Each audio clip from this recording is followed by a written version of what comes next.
Una cordial bienvenida a todos a la clase de noveno. El tema del día de hoy es factorización. Empezamos viendo nuestro objetivo de clase.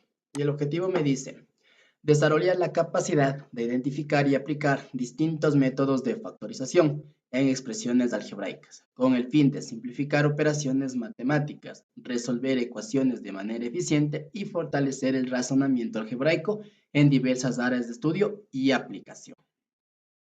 ¿Sí? Ese sería nuestro objetivo con el cual nosotros vamos a trabajar durante nuestra clase. Ahora sí, empezamos viendo la factorización. Me dice, es un proceso matemático que consiste en descomponer una expresión algebraica o un número en factores más simples, que al multiplicarse dan como resultado la expresión original. Los números primos son aquellos que solo tienen dos divisores, el 1 y ellos mismos. Es decir, no pueden expresarse como el producto de otros números naturales distintos. Un ejemplo que nosotros tenemos de números primos son el 2, 3, 5, 7, 11, 13, 17, etc. ¿Por qué se dicen números primos? Porque si ustedes pueden ver, esos números solamente son divisibles para 1 y para sí mismo. Ejemplo, digo 2 dividido para 1 es a 2 y 2 dividido para 2 a 1. No puedo decir 2 dividido para 3, 2 dividido para 4 porque no va a haber una división exacta. Lo mismo pasa con el 3. El 3, si yo le divido 3 para 1 a 3, 3 para 3 a 1. Pero si yo digo 3 dividido para 2, no hay división exacta. Por eso son números primos, porque solamente se pueden dividir entre el 1 y para sí mismos. Nada más. Los factores primos son los números primos que al multiplicarse entre sí dan como resultado un número compuesto. Para obtener los factores primos de un número, se descomponen en sus divisores primos mediante la factorización prima. Vamos a ver un ejemplo y me dice, la descomposición del número 90 en sus factores primos se hace de esta manera. ¿Ya? Tenemos el número 90, es el término en el cual nosotros vamos a descomponer. Para esto, primero nosotros tenemos que empezar trazando una línea y empezamos siempre por el término más bajo, o sea, la mitad. Decimos 90 dividido para 2 a 45. Ahora tengo que ver que si el 45 es divisible para 2, otra vez. Si yo digo 45 dividido para 2, me va a salir un término o una expresión decimal. Por tal motivo, no es divisible. Ahora voy con el siguiente término para 3. 45 dividido para 3, hay división, que es a 15. Lo mismo, vuelvo a ver si el 15 es divisible para 3. Digo, 15 dividido para 3 a 5. Y por último me queda un último término que es de 5. Este es un factor primo. Por tal motivo solo es divisible para 1 y para sí mismo. Si digo entonces para 5, la quinta, 5 dividido para 5 a 1. Y ahí estaría descompuesto en sus factores primos. Los factores primos del 90 han sido 2 por 3 por 3 y por 5. Esos son los factores primos del 90. Cabe recalcar que cuando hay una cantidad, como ahorita nos puede ocurrir el 3, son dos números que se repiten. Por tal motivo también se puede expresar de la siguiente manera. 2 por 3 elevado al cuadrado, como son dos términos elevado al cuadrado, y por 5. Aquí nosotros tenemos nuestros factores primos. Si realizamos esta multiplicación 2 por 3 por 3 y por 5, vemos que obtenemos como resultado el número 90. Entonces, hemos hecho bien nuestro ejercicio. El máximo común divisor es el mayor de los divisores comunes de dos o más números naturales. Para encontrar el máximo común divisor de dos números o más números se utiliza la descomposición en factores primos. El mínimo común múltiplo es el menor de los múltiplos comunes de dos o más números naturales. Para encontrar el mínimo común múltiplo de dos números, estos se descomponen en sus factores primos. Vamos a ver los ejemplos. Me dice, determine el máximo común divisor y el mínimo común múltiplo de los siguientes números. Tengo 3, 6, 18 y 30. Y los otros son 3, 6 y 10. Como me dicen que necesito determinar el mínimo común múltiplo y el máximo común divisor, primero tengo que descomponer en sus factores. ¿Qué quiere decir?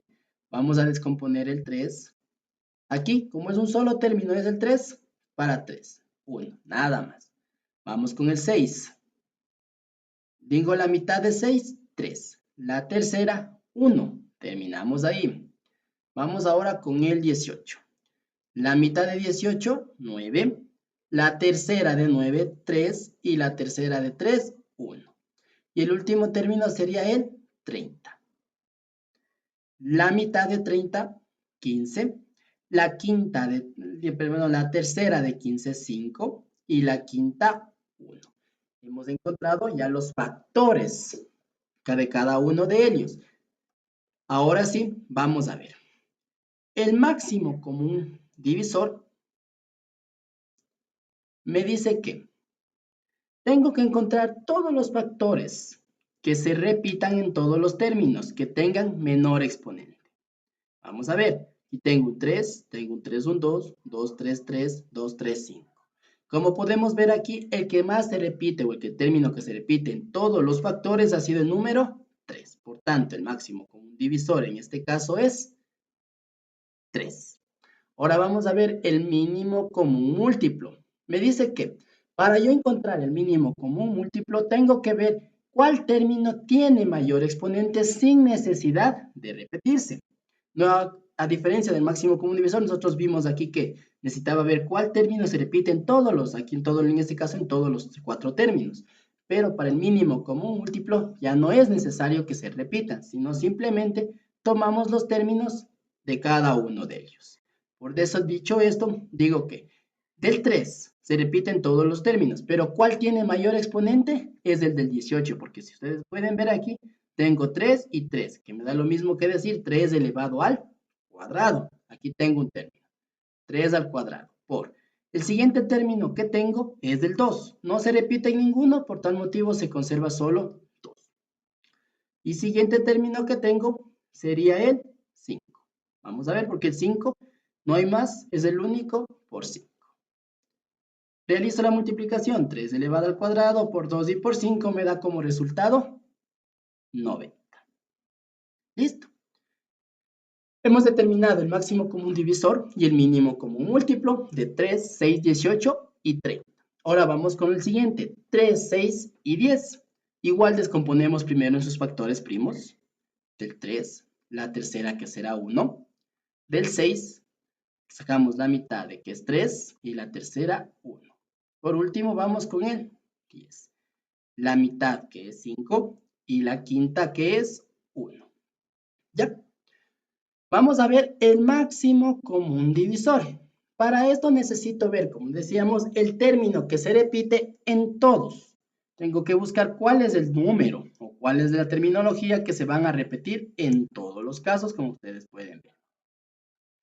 Analizo y veo. En el primero tengo un 3, en el segundo tengo un 2 y un 3, y en el tercero tengo 2 y 5. Como ustedes pueden ver, en ningún caso se está repitiendo ningún número, en ninguno de los 3 términos. Por tal motivo, me dice una regla que cuando ningún término se repite, el máximo común divisor siempre va a ser 1, sin importar la cantidad, sin importar cuántos términos tenga. Si en ninguno se repite, siempre el máximo común divisor va a ser 1. Ahora, el mínimo común múltiplo es igual. Busco los términos sin repetición. No importa que se repitan en todo lado, no importa. Lo único que tiene que ser es sin repetición. Tengo un 3 por, tengo un 2 y por un 5. 3 por 2 y por 5 me da como resultado 30. ¿Listo? De esa manera nosotros determinamos de un término o de un grupo de términos el máximo común divisor y el mínimo común múltiplo.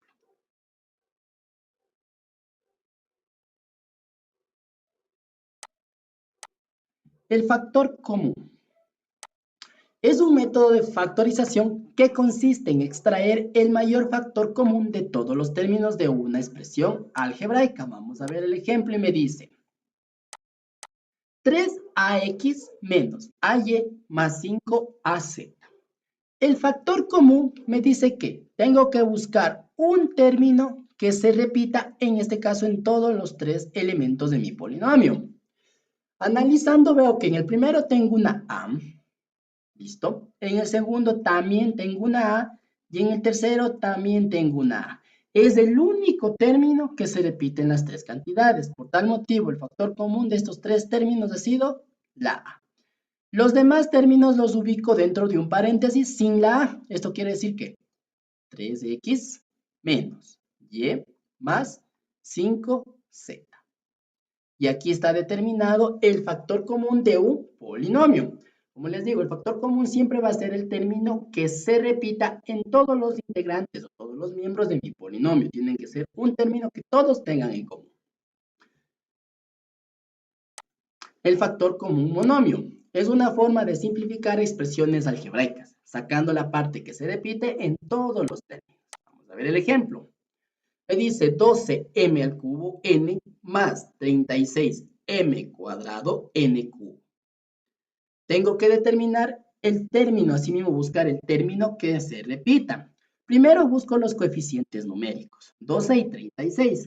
Si nosotros analizamos, vemos que el 36 sí es divisible para 12. Por tal motivo, este 12 es un término común entre estos dos. Tanto aquí y tanto acá, el término común ha sido 12. Los coeficientes numéricos. Ahora vamos a ver la parte literaria. Todos tienen mn. Aquí ahora tengo que ver los exponentes. Tengo que ver cuál es el que tiene menor exponente. Analizo de la m. La m aquí me dice m al cubo y aquí me dice m al cuadrado. Utilizo siempre el que tenga menor exponente. Por tal motivo, m al cuadrado, ese queda aquí mi factor. Ahora vamos con la n. Aquí me dice una n y m al cubo. ¿Cuál tiene menor exponente? Es la n. Por tal motivo queda expresado de esa manera. Como hicimos anteriormente, lo demás se encierra entre paréntesis, lo que nos sobre. Si aquí tengo 12m cuadrado n, aquí tengo 12m cubo n, lo único que me está sobrando aquí es una m. Más, vámonos acá. Realizo la división. 36 dividido para 12 me da como resultado 3. Aquí tengo un m cuadrado y un m cuadrado. Estos ya prácticamente no les utilizo. Aquí tengo un n y un n al cubo. Simplemente me queda 3n al cuadrado. ¿Listo? Ese sería el resultado que yo voy obteniendo. ¿Por qué motivo? Supongamos que yo voy a hacer la división. Digo 36m cuadrado n cubo dividido para 12m cuadrado n. Hago la división. 36 dividido para 12 me va a quedar como resultado 3. Listo. Estas dos se eliminan. Y aquí tengo una división de potencias de la misma base. Me dice, se conserva la base y se restan exponentes. 3 menos 1. Por tal motivo, como resultado me queda 3n al cuadrado. Lo mismo que nosotros expresamos en nuestro resultado. De esta manera, una vez que extraigo yo el factor común de todos los términos, voy haciendo una división entre ellos. Y una vez que haga la división, voy obteniendo los resultados que debo ubicar dentro de mi paréntesis. Listo. La diferencia de cuadrados. Factorizar una diferencia de cuadrados equivale al producto de la suma o la diferencia de las raíces cuadradas de los términos. Vamos a ver el ejemplo y me dice factoriza las siguientes diferencias de cuadrados. Cuando yo voy a factorizar una diferencia de cuadrados, simplemente tengo que extraer las raíces de los dos términos. ¿Qué quiere decir extraer las raíces? Significa buscar dos números que multiplicados entre sí me den dichos términos. Primero analizo el 81. Aquí yo tengo que buscar dos números que multiplicados entre sí me tienen que dar 81. Y estos números van a ser el 9. ¿Por qué? Si yo digo 9 por 9, 81. Ahora voy con el 49. Vamos los coeficientes numéricos primero. Así me analizo y busco un término que multiplicado entre sí me dé 49. Ese término va a ser el 7. 7 por 7, 49. Si yo veo la parte literaria, puedo decir que es una c elevado al cuadrado. Si extraigo la raíz, simplemente va a ser la C o la letra. Una vez que tengo esto, puedo decir que abro dos paréntesis, el uno con signo más y el otro con signo menos. Y ubico lo que encontré. 9, 7C y 9, 7C. Como ustedes pueden ver, hemos extraído dos paréntesis. En cada paréntesis ubico las raíces que extrajimos. Y hecho esto, este es el resultado de nuestro ejercicio. Vamos con el otro. El otro me dice 121z cuadrado menos 144. Igual, primero voy con la parte numérica. 121, tengo que buscar una cantidad que multiplicada por sí mismo me dé 121. Esta cantidad va a ser 11. 11 por 11, 121. Voy con el coeficiente literario. Dice z al cuadrado. Igual que lo que pasó aquí, c al cuadrado. Ahora, z al cuadrado, simplemente su parte o su raíz será z. Vamos con el otro, 144. Busco una cantidad. Esta cantidad será el número 12. 12 por 12, 144. Dicho esto, asimismo abrimos dos paréntesis, uno con más y otro con menos. Ubicamos las raíces, 11z12 y 11z12. Hecho esto, hemos obtenido el resultado de nuestras, en este caso, de nuestras diferencias de cuadrados. Las actividades que ustedes tienen que desarrollar durante esta semana. Ya estamos en la unidad número 2. Esta unidad vamos a empezar con la semana número 1, que va del 24 al 30 de marzo.